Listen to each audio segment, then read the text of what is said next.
Hi friends, ఈరోజు నేను capsicum fry చేయబోతున్నాను విత్ కొబ్బరి నూనె.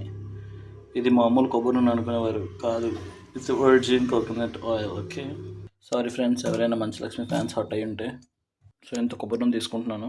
బాగానే ఉంటుంది టేస్ట్, మీరు ఏం డౌట్ పడాల్సిన అవసరం లేదు. టేస్ట్ చాలా చాలా చాలా బాగుంటుంది.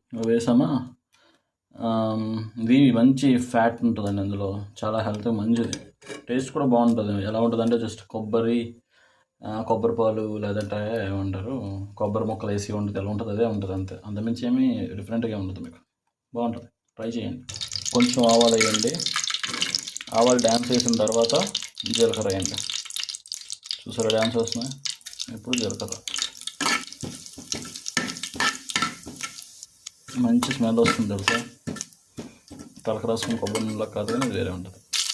పచ్చిమిర్చి, ఒక ఎర్ర పచ్చిమిర్చి, ఒక చిన్న పచ్చపచ్చి ఆనియన్. ఇలా కొంచెం 30% ఫ్రై అయిన తర్వాత క్యాప్సికమ్ వేయండి.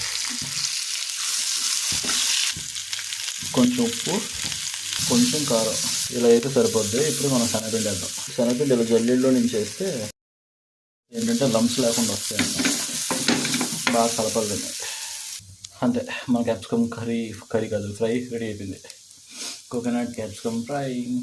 క్యాప్సికమ్ రైస్కి కాంబినేషన్ పప్పు. సో కొంచెం పప్పు, రైస్, అది సగం ఇది సగం కలిపేసి దాంట్లో కొన్ని మిరియాల క్లోవ్స్ వేసుకోవాలి. కొంచెం మిరియాలు వేసి కుక్కర్ మూత పెట్టేసి ఒక 3 విజిల్స్ వచ్చేస్తే అయిపోయినట్టే. నెయ్యి వేసి తాలింపు పెట్టడమే. సో ఫైనల్లీ పప్పు అన్నం విత్ క్యాప్సికమ్ ఫ్రై. టేస్ట్ చేసి చెప్దాం ఎలా ఉందో.